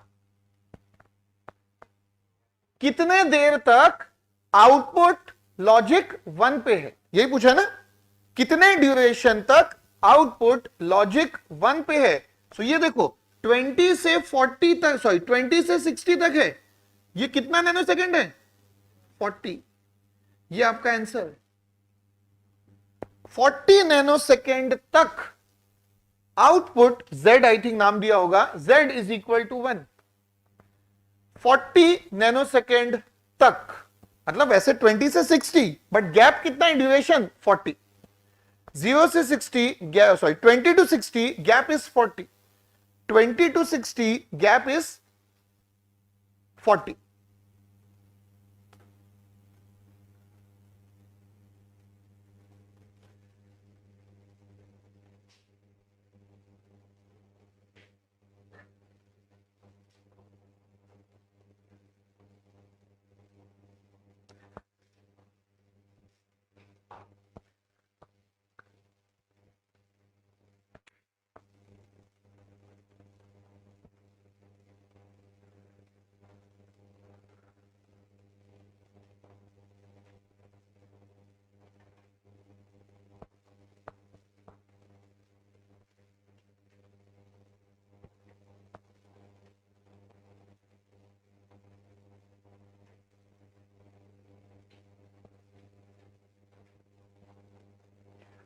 अब देखो, किसी भी सर्किट का या लॉजिक गेट का तो बेसिकली ज्यादा अच्छे से समझ में आएगा। सर्किट के रिस्पेक्ट में किसी भी सर्किट का प्रोपगेशन डिले से मतलब क्या होता है हमारा। जैसे देखो, अगर मैं आपसे सिंपल क्वेश्चन की बात करूं, देखो इसका डिले 20 है, इसका भी डिले 20 है, इसका भी डिले 20 है। अच्छा, एक दूसरे टाइप का सर्किट हो सकता है, यहां पे ध्यान से देखिए। मान लो ये नॉट गेट है एक, और मान लो ये एक और नॉट गेट है। ये आपका एंड गेट में जाएगा फॉर एग्जाम्पल, और उसके बाद ये एक और नॉट गेट में जाएगा। जस्ट एक एग्जाम्पल है, कोई भी सर्किट हो सकता था, मैंने ये ले लिया, ठीक है। इसमें भी तीनों का डिले 20 है, इसमें चारों का डिले 20, ठीक है। अब आप लोग मुझे बात बताओ, अभी तक जितना भी नॉलेज होगा आपको उसके बेसिस पे इस पूरे सर्किट का डिले आपको कितना दिख रहा है? इस पूरे सर्किट का डिले कितना दिख रहा है? 60। और इस पूरे सर्किट का डिले 60। क्यों? यहां तो 4 गेट है, यहां 3 गेट है, 1 2 3, 20 इंटू 3 60 हो गया। यहां तो 4 गेट है, तो 60 क्यों बोल रहे हो? ये दोनों एक जैसे एक समय पे, तो इसका डिले और इसका डिले ओवरलैप हो जाएगा, ऐड नहीं करेगा, पैरेलल में। ये दोनों किसमें है? पैरेलल। ये देखो, ये इसके बाद ये, इसके बाद ये, सीरियल टाइप से। सीरियल में मतलब ऐड होते जाएगा डिले। ये देखो, ये अगर मैं एक मान लू सिंगल, तो ये एक, ये दूसरा, ये तीसरा, तो ये 3 है सीरियल में, बट ये दोनों किसमें है? पैरेलल। ये तो एक बेसिक हुआ। और देखो बेसिकली होगा क्या, डिले का मतलब क्या होता है, ध्यान से देखो। डिले का मतलब है मेरे भाई कि ये जो बी कॉम्प्लीमेंट है, इसका output, B complement output stable कब होगा? स्टेबल होने का मतलब है उसके बाद चेंज नहीं होना चाहिए। स्टेबल हो गया मींस उसके बाद वो कभी चेंज नहीं होगा। तो ये देखो, बी कॉम्प्लीमेंट आखिरी बार चेंज कब होगा? 20 पे। डिले भाई, किसी गेट में डिले मतलब उसका आउटपुट कुछ टाइम लेगा चेंज होने में। चेंज हो गया ना, चेंज हो गया, अब वो क्या हो जाएगा? चेंज होके स्टेबल हो जाएगा। सो इस सर्किट का डिले 60 बोलने का मतलब है, ध्यान से देखो, 20 पे भी चेंज हुआ, 60 में भी चेंज हुआ, अब 60 के बाद चेंज नहीं होगा। तो इस पूरे सर्किट का या फाइनल आउटपुट का डिले 20 नहीं बोला हमने, क्यों? क्योंकि एक और बार चेंज होने वाला है। कब चेंज होगा? 60 पे। प्रोपेगेशन डिले खत्म होने के बाद सर्किट में कोई भी चेंज नहीं होता है और वो आउटपुट क्या हो जाता है? स्टेबल हो जाता है। यही मीनिंग है किसका? प्रोपेगेशन डिले का। एंड अगर दो सर्किट पैरेलल में हैं तो दोनों का डिले एडअप नहीं होगा, वो ओवरलैप करेगा एक तरीके से, और वो उसी डिले में दोनों अपना आउटपुट चेंज कर लेंगे। सो इन दोनों के लिए कभी भी डिले को आप ऐड नहीं करोगे, ठीक है? इन दोनों के डिले को आप ऐड नहीं करोगे। तो सिंपल वर्ड्स में अगर कोई भी क्वेश्चन आता कि इस सर्किट का डिले कितना है, इस पूरे सर्किट का delay 60 nanosecond is the answer. And what do we simply mean by propagation delay, या propagation delay of this circuit is that 60 nanosecond means 60 nanosecond के बाद इस सर्किट के आउटपुट में कोई भी चेंज नहीं होगा, ठीक है? ओके, ठीक है। क्वेश्चन नंबर 18 रीड करो। क्वेश्चन पहले समझ में आया कि नहीं उस पर फोकस करो।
देखो यहां पे कुछ टर्म्स यूज हैं जो कि जस्ट कंफ्यूजिंग के लिए हैं, जैसे नॉन इन्वर्टिंग बफर।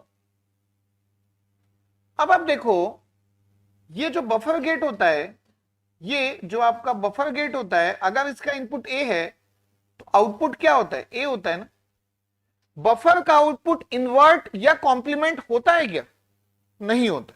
ऑब्वियसली बात है कि बफर नॉन इन्वर्टिंग ही होता है, बस वही लिख दिया नॉन इन्वर्टिंग बफर। भाई नॉट गेट इन्वर्टिंग होता है, बफर गेट नॉन इन्वर्टिंग होता है, तो बस बफर को उसने लिख दिया नॉन इन्वर्टिंग, जिससे कि कोई भी मीनिंग में चेंज नहीं होगा। ये पहला point, this is the first point. Okay, अब नेक्स्ट क्या पॉइंट है, सर्किट पे आते। Next let us go to the circuit. तो ये आपका एक एक्सॉर गेट है जिसके एक इनपुट में बफर अप्लाइड है, non inverting buffer. Non inverting buffer means logic change नहीं करता, लेकिन बफर में भी डिले होता है, हमने देखा है बफर में डिले होगा और दिया भी है क्वेश्चन में। अब एक और एक्सॉर गेट, एक और एक्सॉर गेट,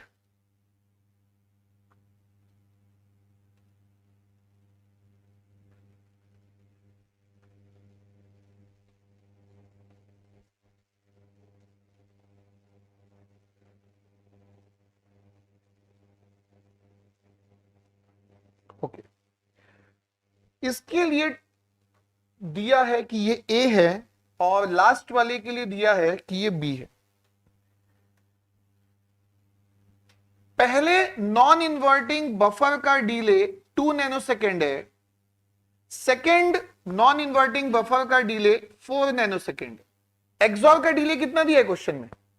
0 नहीं है डिले, बस यही दो जगह डिले है, बाकी और भी कहीं सर्किट में डिले नहीं है। इनपुट ए आपको दिया हुआ है, आप अगर ध्यान से देखोगे इनपुट ए आपको दिया हुआ है कि 1 नैनोसेकेंड पे ट्रांजिशन है, 1 नैनोसेकेंड पे ट्रांजिशन। क्वेश्चन में क्या पूछ रहा है? क्वेश्चन में पूछ रहा है कि आउटपुट बी में कितने ट्रांजिशन। जैसे देखो, ये देखो प्लीज सी, पिछले क्वेश्चन में ये जो आउटपुट है, इस पूरे आउटपुट में कितने ट्रांजिशन दिख रहे हैं आपको? 2। एक ट्रांजिशन ये जब ये लो से हाई में गया, दूसरा ट्रांजिशन ये जब ये हाई से लो में आया।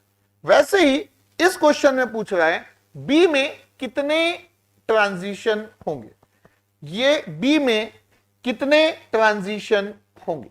ठीक है, तो एक बार ट्राई कर सकते हैं आप, फिर मैं सॉल्व करूंगा।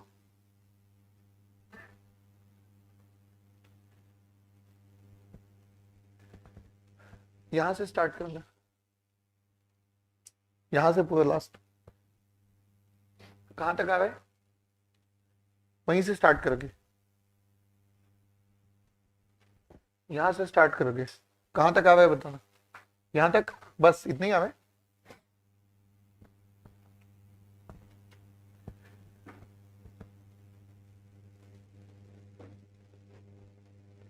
ओके, अब देखिए यहां पे आप लोग कुछ नेमिंग कर दीजिए। ये देखो, ये जैसे इसको एक्सॉर गेट के आउटपुट को सी मान लो, ठीक है, सी।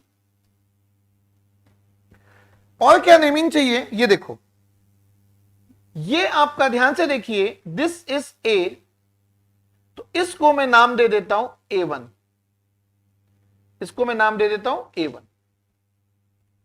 इसको मैं नाम दे देता हूं A1, A1, ठीक है। वैसे ही ये आपका C है, इसको नाम दे दीजिए C1। ये नेम नोट कर लीजिए पहले, दिस इज A, ये A1, ऐसा A1 दिया नहीं है क्वेश्चन में, ये हमारे डिस्कशन के लिए कुछ भी आप ले सकते थे।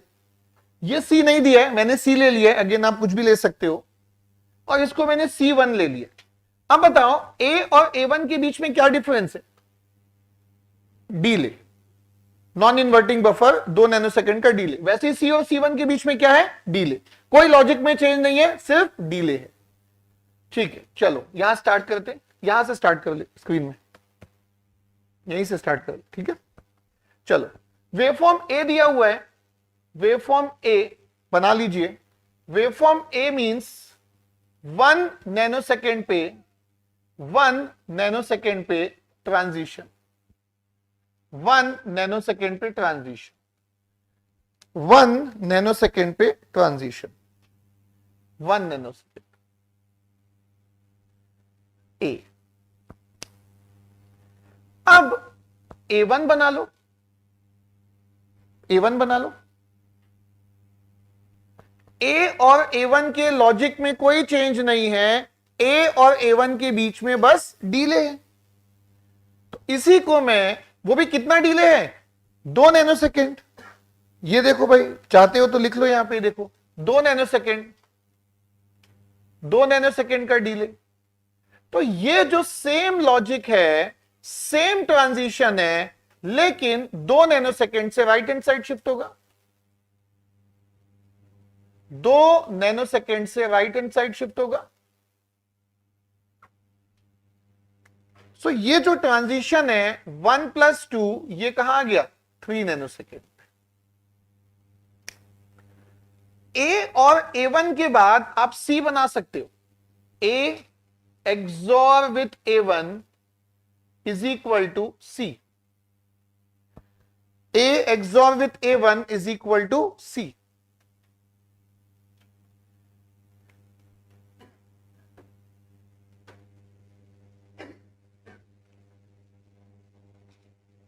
देखो, ये इनिशियली 0, ये 1 हो गया, और ये इसके बाद में भी 1 है। दिस इज 0, ये अभी भी 0 हो गया, एंड दिस इज 1। सो देखो, इनिशियली दोनों का XOR 0 होगा, फिर इन दोनों का XOR 1 होगा, और फिर 1 और 1 का XOR कितना हो जाएगा? 0। तो ये आपका आ गया, 1 और 3 के बीच में आउटपुट 1 मिलेगा, और 3 के बाद वापस आउटपुट कितना हो जाएगा? 0। सो यहां पे ये है 1 नैनोसेकंड, ये है 3 नैनोसेकंड, 1 नैनोसेकंड एंड 3 नैनोसेकंड।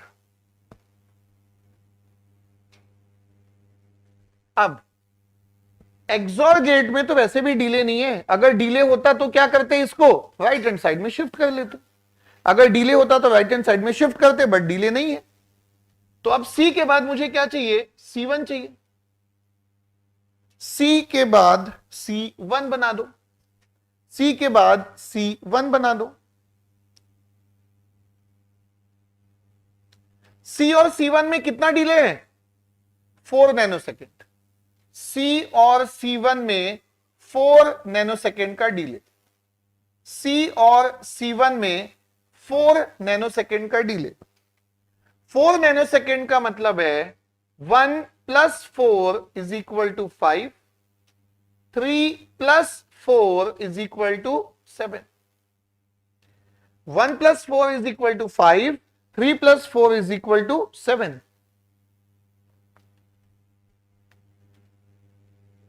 अब C और C1 का XOR करके आपको क्या मिलेगा? B मिल जाएगा, और वही चाहिए था आपको एट द एंड। तो XOR गेट 1 से 3 के बीच में दोनों इनइक्वल है, एंड 5 से 7 के बीच में दोनों इनइक्वल है। सॉरी, सो 1 से 3 के बीच में हाई मिलेगा, 5 से 7 के बीच में हाई मिलेगा। इस XOR में भी कोई भी डिले नहीं है, इस XOR में भी कोई भी डिले नहीं है, इस XOR में भी कोई भी डिले नहीं है। तो ये पहला ट्रांजिशन, दूसरा transition, third and fourth. So how many transitions are there? 4 transition. So answer is equal to 4. यही दिखा दो, 4 ट्रांजिशंस।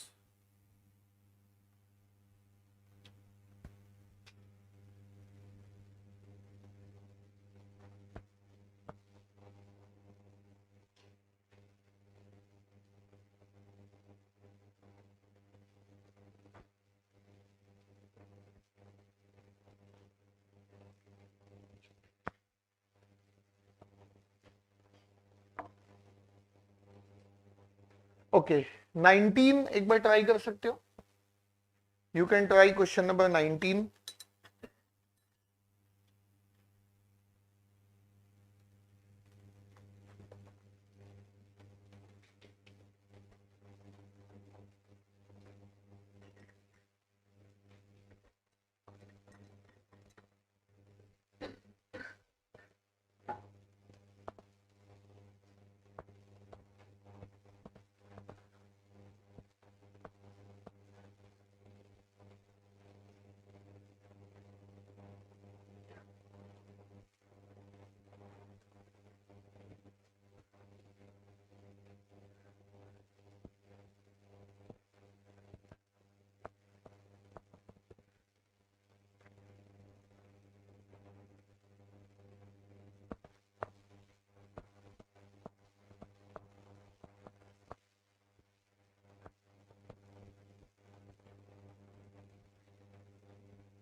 ओके, क्वेश्चन नंबर 19, जो जो इंफॉर्मेशन गिवन है उसको चेक कर लेते हैं। सबसे पहले एक नॉर गेट गिवन है, सबसे पहले एक नॉर गेट गिवन है and then XOR gate.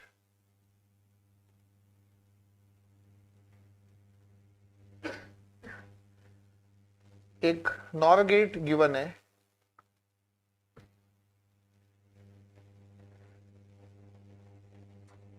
And ये XOR gate. This input is Vi and this is V0। और क्वेश्चन में क्या गिवन है, Vi का वेवफॉर्म गिवन है, इनपुट V मतलब Vi, इसका एक ट्रांजिशन है T0 पे, ये T0 पे ट्रांजिशन है और जस्ट कुछ टर्म्स दिए हैं कि T1 क्या है, वो है T0 plus 10, T2 is T0 plus 20, T3 is T0 plus 30।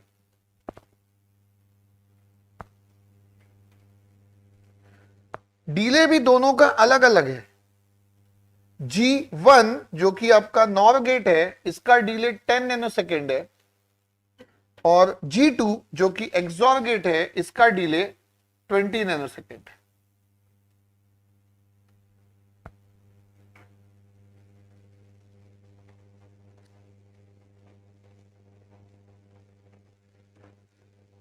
Okay, so Vi से स्टार्ट करेंगे। Vi, ये वेवफॉर्म ऑलरेडी आपको गिवन है, T0 पे एक ट्रांजिशन, T0 पे एक ट्रांजिशन। अब अगर ये नॉर गेट को देखोगे तो नॉर गेट के दोनों इनपुट कंबाइंड है, मतलब ये नॉट गेट का ही काम कर रहा है, तो ये बेसिकली Vi का कॉम्प्लीमेंट। तो पहले मैं Vi कॉम्प्लीमेंट बनाऊंगा लेकिन 0 नैनोसेकेंड। देखो अगर आपकी प्रैक्टिस हो गई है तो सीधे आप 10 नैनोसेकंड वाला भी बना सकते हो, एग्जाम में आपको वैसे ही करना चाहिए, ठीक है। एग्जाम में आपको ये स्टेप की नीड नहीं पड़नी चाहिए, बट ठीक है, फिर भी मैं यहां पे ड्रॉ कर रहा हूं वी आई कॉम्प्लीमेंट। तो एग्जैक्टली ऑपोजिट ट्रांजिशन होगा सेम टाइम पे अगर डिले नहीं है तो, लेकिन वी आई कॉम्प्लीमेंट में डिले है। कितना डिले है? 10 नैनोसेकंड का डिले। 10 नैनोसेकंड का डिले है, 10 नैनोसेकंड का डिले है, 10 नैनोसेकंड का डिले है। तो ये आपका शिफ्ट हो जाएगा राइट हैंड साइड। 10 नैनोसेकंड का डिले है, राइट हैंड साइड में शिफ्ट हो जाएगा।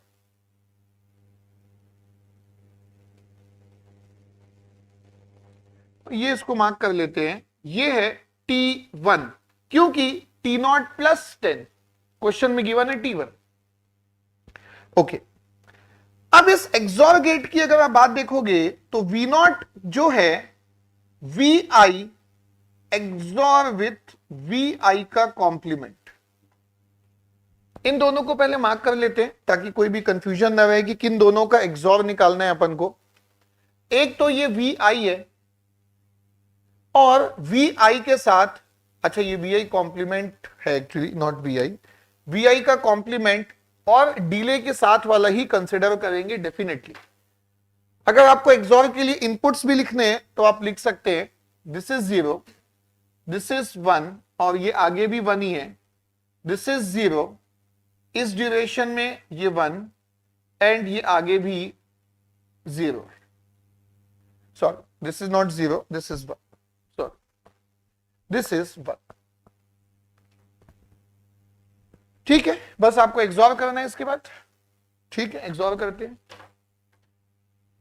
तो 1 और 0 का जो एक्सॉर है ये 1 आएगा, 1 और 0 का जो एक्सॉर है ये 1 आएगा, 1 और 1 का एक्सॉर नीचे आ जाएगा 0 और अगेन ये एक्सॉर यहां। तो ये टाइम स्टैम्प्स कौन कौन से हैं? ये T0 है और ये T1 है, T0 है और ये T1 है। क्लियर दिख रहा है कि कौन सा लॉजिक 0 है, कौन सा 1 है। फिर भी इफ यू वांट आप इसको लिख सकते हो, this is 1, this is 0 and again this is equal to 1। But ये जो एक्सॉर गेट है इसमें डिले है। कितने का डिले है? 20 नैनोसेकंड का डिले। तो 20 नैनोसेकंड से इसको राइट हैंड साइड में शिफ्ट करेंगे। तो V0 with a delay of 20 nanosecond. ये जो हमने बनाया था ये बिना किसी डिले का था। तो इसको राइट हैंड साइड में शिफ्ट करना है, राइट हैंड साइड में शिफ्ट करना है लाइक दिस। सो ये जो T0 प्लस 20 अगर मैं करूंगा, T0 प्लस 20 अगर मैं करूंगा तो ये T2 हो गया। ये T1 प्लस 20 अगर मैं करूंगा तो ये T3 हो गया, T3 हो गया। देखो दिया है कि कुछ ऑप्शन कौन सा मैच हो रहा है? हाँ, B for Bombay, correct, B for Bombay, B for Bombay.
तो डिले वाले क्वेश्चन को आप ऐसे ही बनाएंगे कि पहले डिले कंसिडर मत कीजिए और वेवफॉर्म बना लीजिए, और फिर जितना भी डिले है उससे राइट हैंड साइड में शिफ्ट कर लीजिए।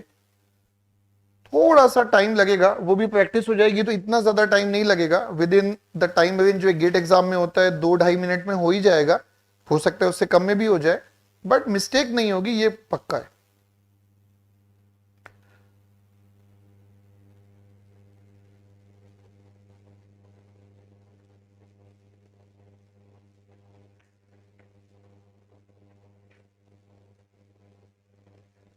ठीक है, अभी मैं कुछ नया स्टार्ट नहीं कर रहा हूं, क्योंकि कुछ भी स्टार्ट करूंगा तो टाइम लग जाएगा। तो अभी कुछ क्वेश्चंस बचे हैं, बट फिर भी कल की क्लास में मैं चैप्टर 2 बुलियन से स्टार्ट करूंगा। कल की क्लास में मैं चैप्टर 2 बुलियन से स्टार्ट करूंगा। रिमेनिंग क्वेश्चन मैं क्लास में ही करवाऊंगा, वो हम किसी और दिन कर लेंगे। अभी कल फ्रेश जो है वो चैप्टर 2 स्टार्ट करेंगे फ्रेश डे में।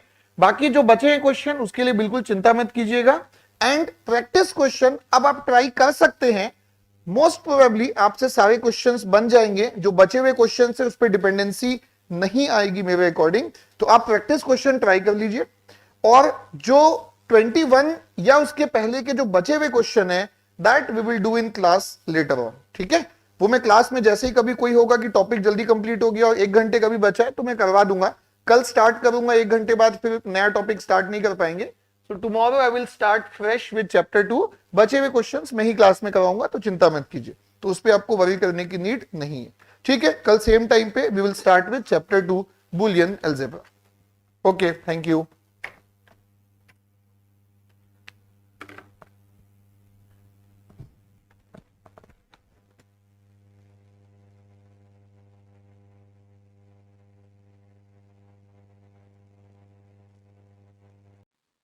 तो यहाँ पे कुछ इंपॉर्टेंट अपडेट है आपके लिए। सो अगर आप अभी अनअकैडमी के साथ स्टार्ट करते हैं अपने गेट की तैयारी, सो अभी आप अगर सब्सक्रिप्शन लेते हैं प्लस या आइकॉनिक का, तो आपको फ्लैट 20% ऑफ मिलेगा एंड आपको फ्री एक्सटेंशन भी मिलेगा।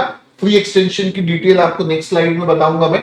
पहले ये आपके प्लस और आइकॉनिक के फीचर थे जो कि आपको पता है। Unlimited access to all the batches in classes, access to digital notes, home delivered printed notes and PYQ books, ये आइकॉनिक के लिए होता है। In class doubt solving by top educators and access to 5600 plus practice questions. So last date जो है ध्यान रखेंगे 31 of May है, तो आप बस कोड यूज कीजिए GA1111 और ये जो बेनिफिट है 20% ऑफ का एंड ये जो फ्री एक्सटेंशन का ये आपको मिल जाएगा, ठीक है। सो मोस्ट अभी लेटेस्ट बैच जो 26 मई से स्टार्ट हुआ, मेरा डिजिटली स्टार्ट हुआ, जस्ट अभी फर्स्ट चैप्टर ही ऑनगोइंग है, तो अभी भी आप ज्वाइन कर सकते हैं। It is almost as fresh batch only, ठीक है। तो ये डिटेल है प्लस और आइकॉनिक की, जिसमें आपको 2 मंथ्स के 3 मंथ्स का फ्री एक्सटेंशन मिलेगा एंड साथ ही साथ में 20% का ऑफ भी मिलेगा, ठीक है। तो 31 में लास्ट डेट है, याद रखेंगे। एंड ये सभी बेनिफिट्स के लिए अगेन आप कोड यूज करेंगे GA1111, ठीक है। तो ये आपकी लिस्ट ऑफ बुक्स है जो कि आपको आइकॉनिक पे मिलती है इलेक्ट्रॉनिक्स लेने पे, और इलेक्ट्रिकल का आइकॉनिक लेने पे आपको ये बुक्स मिलती है होम डिलीवर्ड, ठीक है। एंड न्यू बैच इलेक्ट्रिकल और इलेक्ट्रॉनिक्स दोनों के लिए अगर आप चेक करेंगे तो डिजिटल है। सो ये आपका इलेक्ट्रॉनिक्स के लिए भी डिजिटल, ठीक है। You get to study from the best team of India, ठीक है। एंड अगर आपको नो कॉस्ट ईएमआई या 0% इंटरेस्ट की फैसिलिटी चाहिए तो आप इस नंबर पे कांटेक्ट करेंगे। काफी सिंपल सा बेसिक सा प्रोसीजर है और टाइम भी नहीं लगता इसमें ज्यादा, and you will get the plus और आइकॉनिक सब्सक्रिप्शन जो भी आप चाहते हैं, ठीक है।